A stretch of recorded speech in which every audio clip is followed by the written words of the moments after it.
Hello students, मैं अमित सिंह करता हूं आपका स्वागत आपके अपने learning platform that is Amit classes for economics में। और आज जो हम टॉपिक डिस्कस करने वाले हैं वो टॉपिक है आपका इंडियन इकोनॉमी के बारे में। और यहाँ पे हम ये जानेंगे कि what was the state of Indian economy on the eve of independence, कि जब हम आज़ाद हुए थे एक कॉलोनियल एक्सप्लोटेशन से, और लगभग जो है 200 साल से ज़्यादा जो है हमें जो है एक गुलामी का जो है स्टेटस झेलना पड़ा था। तो 1947 में जो है ये हमारा कंट्री है वो अंग्रेज़ों से आज़ाद हो चुका है। और अब हमें जो है ये प्लान करना है कि ये जो देश है ये ग्रोथ और डेवलपमेंट के पाथ पे कैसे आगे बढ़ेगा। तो ग्रोथ और डेवलपमेंट के पाथ पे बढ़ने से पहले हमें इन चीज़ों को जानना ज़रूरी है। क्या उस इकोनॉमी के अंदर जो ब्रिटिशर्स अपने पीछे छोड़ के गए थे इंडिया में, क्या उस इकोनॉमी के अंदर इतनी काबिलियत है कि वो अपने पाँव पे खड़ी हो सकती है? क्या हम अपनी ग्रोथ और डेवलपमेंट को बड़ा जल्दी से अचीव कर सकते हैं? तो उन संभावनाओं को हम यहाँ पे तलाशेंगे और ये ढूंढने की कोशिश करेंगे कि जो आज जो इंडियन इकोनॉमी हमें दिखाई देती है, और यहाँ पे कुछ जो है आपको परेशानियाँ हैं, जैसे अनएम्प्लॉयमेंट है, पॉवर्टी है, फार्मर्स की जो है प्रॉब्लम्स चलती रहती हैं पूरे साल, सुसाइड्स वगैरह करते हैं वो। तो ये क्या सिचुएशन है कि अब तक जो है इंडियन इकोनॉमी जो है वो ठीक ढंग से खड़ी नहीं हो पाई। तो उसके पीछे रीजंस जो हैं हम उनको क्या करेंगे, फाइंड आउट करने की कोशिश करेंगे। ये किसी से छुपा ही नहीं हुआ है कि हम जो है नियर अबाउट 200 ईयर्स तक जो है ब्रिटिशर्स के क्या रहे हैं, गुलाम रहे हैं। अब बस ये जानना ज़रूरी है कि ब्रिटिशर्स ने हमें जो है किस हद तक एक्सप्लॉइट किया, और हमारी जो जो कंडीशन है, इकोनॉमिक कंडीशन है, वो इतनी पुअर कैसे हो गई, उसको हम समझेंगे। तो उसको समझने से पहले एक बार ये ज़रूर देखें कि किसी भी व्यक्ति का ग्रोथ होगा या नहीं होगा, कोई व्यक्ति जो है अपने जो है एक सक्सेसफुल लाइफ जो है जी पाएगा या नहीं जी पाएगा, वो इस बात पे डिपेंड करता है कि उसके पास इनकम के सोर्स हैं या नहीं। ठीक है जी, ये आपको पता होना चाहिए कि एक व्यक्ति है, अगर उसके पास इनकम के सोर्सेज हैं, लगातार उसके पास इनकम आती रहती है, तो वही क्या करेगा, उस इनकम को क्या करेगा, अपनी जो है फर्दर ग्रोथ के लिए री इन्वेस्टमेंट में यूज़ करेगा। और जो ज़्यादातर जो हर्डल्स हैं, ये माने लाइफ की 90% से ज़्यादा हर्डल जो हैं वो सिर्फ एक इनकम से क्या हो जाती हैं, सोल्व हो जाती हैं। सारी तो नहीं होती, लेकिन फिर भी जो हम ये कह सकते हैं कि मैक्सिमम जो है हम क्या कर लेंगे, अपनी प्रॉब्लम्स थ्रू इनकम क्या कर सकते हैं, सोल्व कर सकते हैं। तो अगर हम ये देखें कि इनकम को हमने एक इम्पोर्टेंट क्राइटेरिया दे दिया कि अगर सोसाइटी में लोगों के पास इनकम है, पैसा है, वो पैसा अर्न कर सकते हैं, तो जो है वो सोसाइटी जो है इजीली क्या कर जाएगी, ग्रोथ कर जाएगी।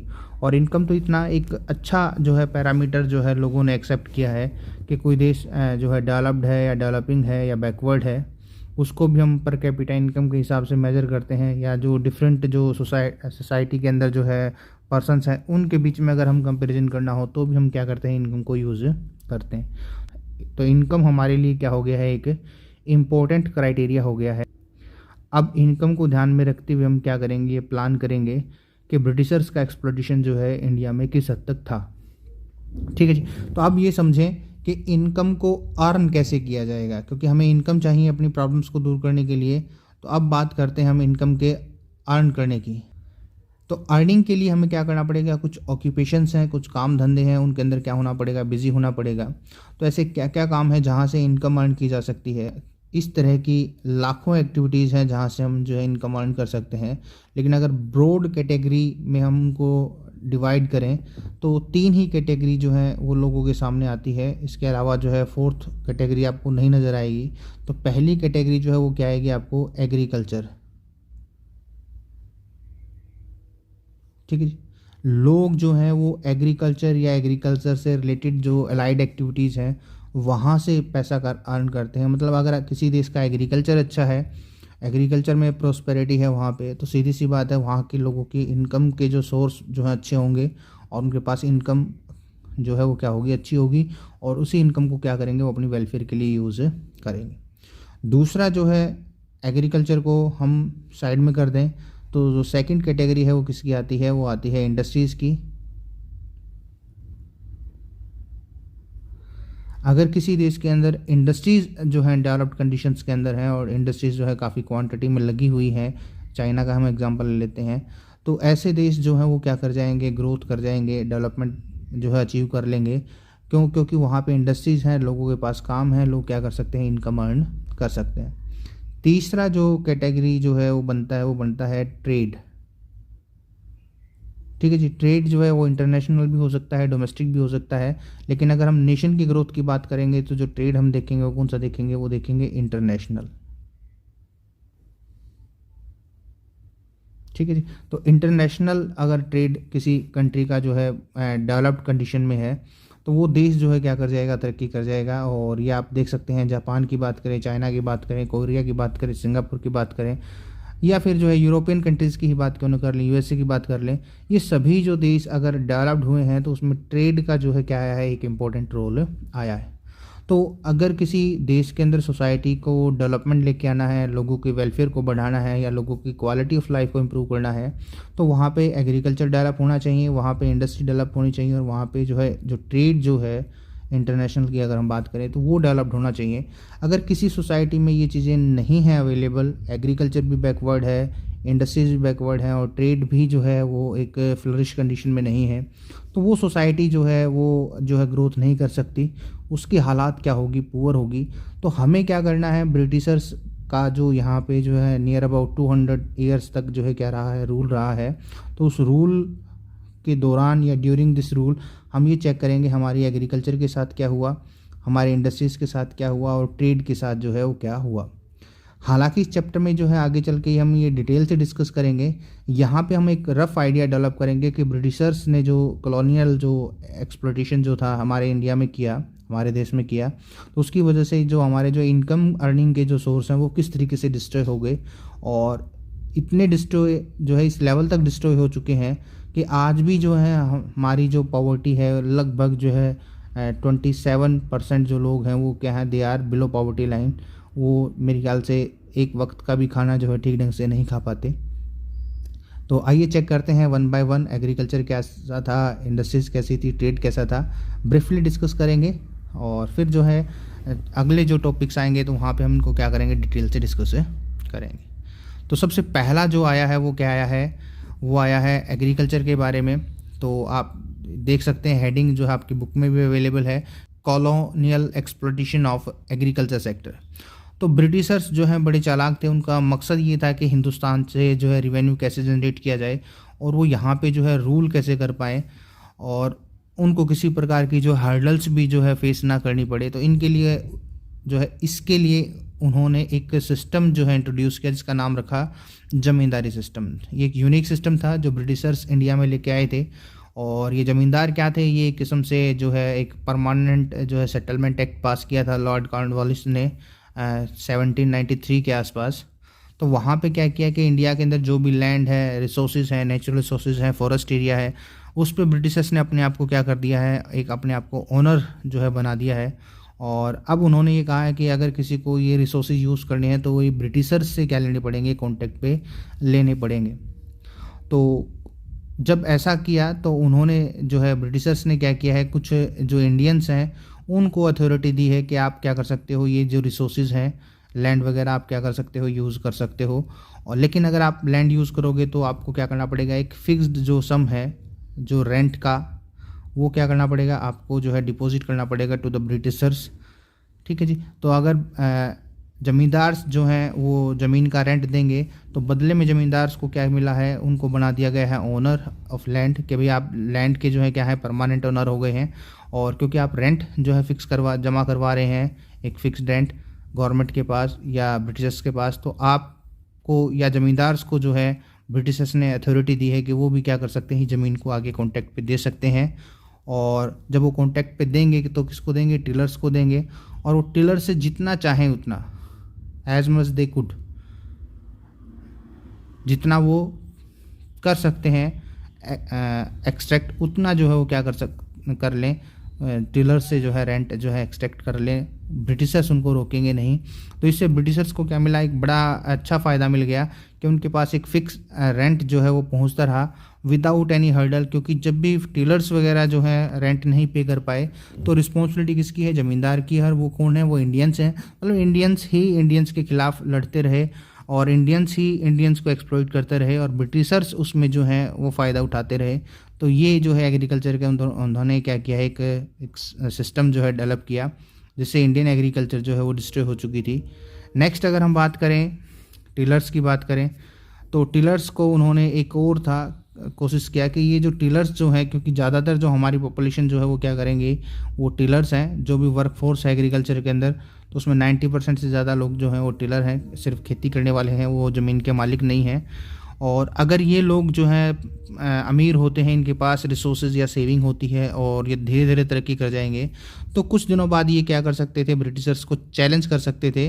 तो पूरा प्रयास किया गया कि ये जो पॉपुलेशन है, जो टिलर्स हैं, ये कभी भी जो है एक अच्छे लाइफस्टाइल को जो है जी ना पाए। ये सिर्फ क्या करें, एक बेयर मिनिमम जो है सर्वाइवल वहीं पे बने रहे, क्योंकि अगर ये भूखे मरते रहेंगे तभी जो है ब्रिटिश रूल जो है लंबे समय तक क्या कर पाएगा, हिंदुस्तान में अपनी जड़ें जो है बना पाएगा।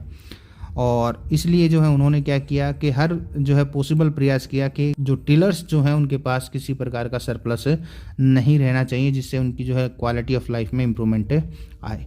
तो इसके लिए क्या किया गया, रेंट फिक्स किया गया। जैसे मान लेते हैं क्रॉप का जो है 1/3 रेंट जो है ब्रिटिशर्स ले गए, 1/3 रेंट जो है वो क्या है ज़मींदार ने रख लिया। तो 66% के आसपास जो है वो तो क्रॉप प्रोडक्शन जो है वो रेंट में चला गया।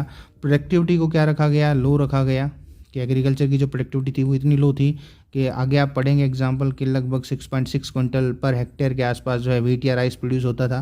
तो 6 क्विंटल में से लगभग 4-4.5 क्विंटल तो रेंट में चला गया। 2 क्विंटल जो है एक किस्म से परिवारों के पास जो है बचा हुआ है, जिसको वो कंज्यूम करेंगे या फिर अगले जो है साल के लिए जो इन्वेस्टमेंट के लिए जो सीड्स वगैरह की रिक्वायरमेंट है उसको पूरा करेंगे। तो इस तरह की जो है हालात जो है फार्मर्स की बनी हुई है, उनके पास किसी प्रकार का कोई सरप्लस नहीं है। ठीक है जी। तो नेक्स्ट जो पॉइंट है इसी के अंदर वो है ज़मींदार। दूसरी बात करें तो वो क्या करते हैं, क्योंकि उनके पास पैसे की कोई कमी नहीं है, क्योंकि उनको कॉस्ट में शेयर नहीं करना पड़ता, एक लग्जरी लाइफ जी रहे हैं, बिना इन्वेस्टमेंट किए, बिना पैसा लगाए, सिर्फ एक एक्ट की वजह से वो मालिक बन गए और उसकी वजह से उनको जो है रेंट जो है एक्सट्रैक्ट करने की जो है अथॉरिटी मिल गई। तो उनकी जो क्वालिटी ऑफ लाइफ है वो काफ़ी कई गुना जो है इम्प्रूव हो चुकी है। इस वजह से जो है एक इकोनॉमिक जो है डिवाइड क्रिएट हो चुका है इंडिया के अंदर, अमीर और गरीब के बीच में जो है खाई बन चुकी है। कुछ ही लोग हैं इंडिया में जिनके पास जो है रिसोर्सेज हैं और ज़्यादातर जो लोग हैं वो क्या हो चुके हैं, रिसोर्स लेस हो चुके हैं। तो ये जो है एग्रीकल्चर का जो है ब्रिटिशर्स ने हाल किया, ताकि उस टाइम पे लगभग अगर हम देखें टोटल वर्क फोर्स की बात करें तो 72% जो वर्क फोर्स है वो प्राइमरी सेक्टर या एग्रीकल्चर और अलाइड जो एक्टिविटीज़ हैं उसके अंदर वो क्या करते थे, पार्टिसिपेट करते थे।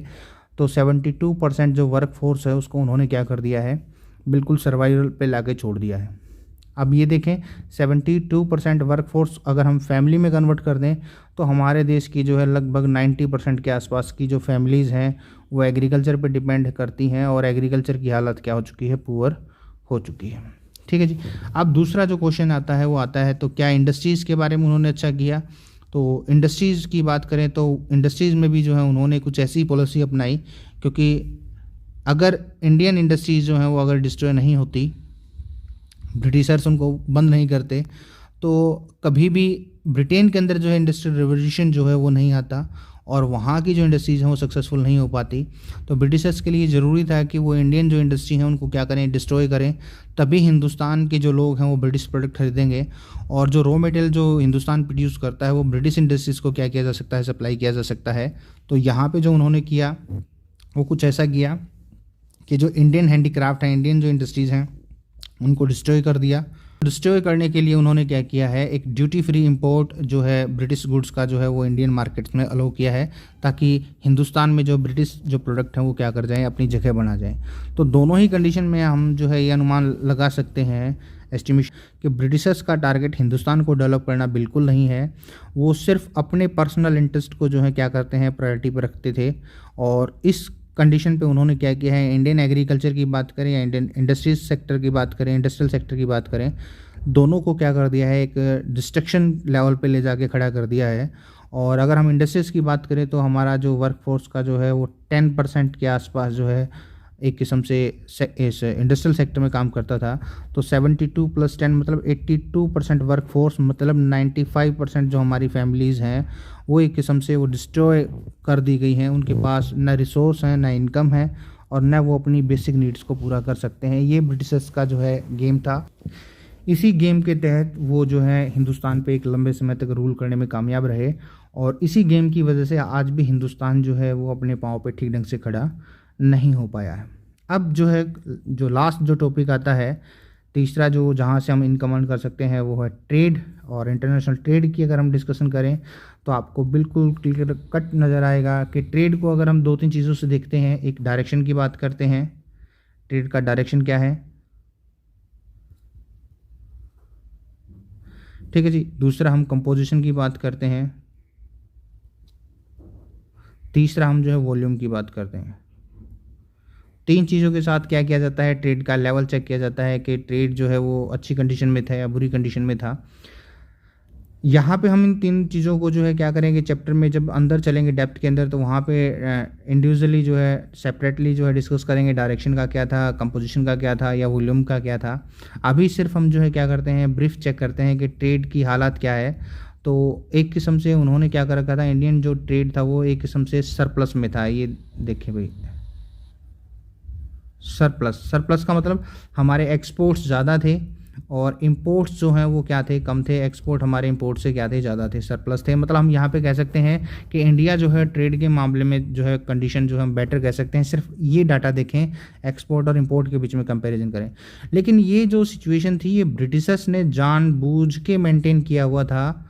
उनका मकसद ये नहीं था कि इंडिया जो बैलेंस ऑफ पेमेंट है या जो है जो ट्रेड का जो स्ट्रक्चर है वो कुछ ऐसा हो कि इंडिया जो है कुछ पैसा अर्न कर पाए विदेशों से, वो उनको नहीं चाहिए था। ये उन्होंने इसलिए किया था क्योंकि जो ब्रिटिशर्स जो लोग यहाँ पे काम करते हैं, जो यहाँ पे एज ए जो है सिविल सर्वेंट्स काम करते हैं, यहाँ जो अपनी सर्विसेज देते हैं, वो रिटायर होंगे तो वापस कहाँ रहेंगे, वो इंग्लैंड में रहेंगे, वो इंडिया में नहीं रहेंगे। तो उनको पेंशन्स देनी है या कुछ और फंड्स वगैरह प्रोवाइड करने हैं, तो उनके लिए उनके पास क्या होना चाहिए, सरप्लस होना चाहिए। तो ये जो ट्रेड का जो सरप्लस है ये उन लोगों को क्या दिया गया है, पैसा देने के लिए क्या किया गया है, यूज़ किया गया है, ताकि उनकी पेंशन्स वगैरह का जो है फंड निकले। मतलब ट्रेड को भी अगर सरप्लस में रखा तो मकसद यही था कि ब्रिटेन क्या करे, अपने इंटरेस्ट को पूरा करे, न कि वो इंडिया के डेवलपमेंट में उसको क्या करे, यूज़ करे।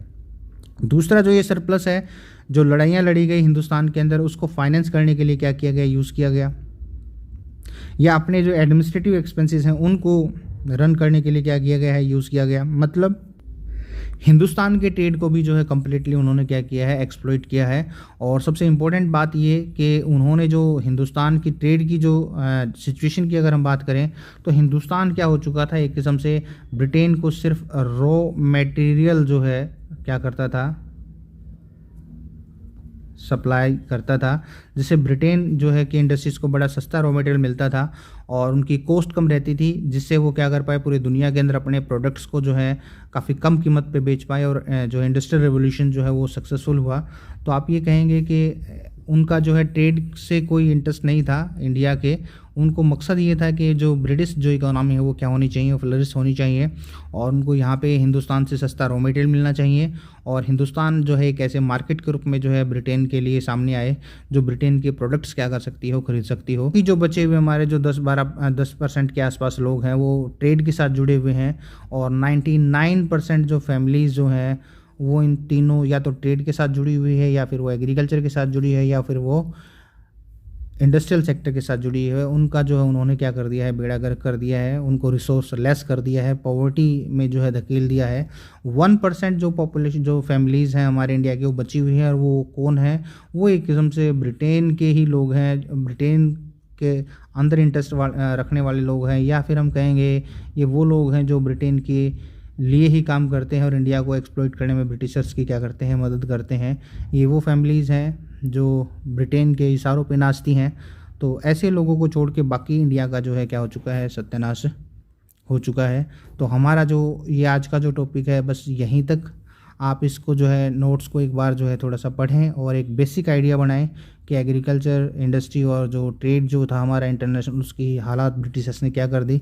इसी से रिगार्डिंग आपके असाइनमेंट्स में क्या किए गए हैं, क्वेश्चन पूछे गए हैं और आप इन क्वेश्चंस को क्या कर सकते हो, स्टडी मैटर को यूज़ करके आप इजीली जो है आप इनके आंसर दे सकते हो। Thank you.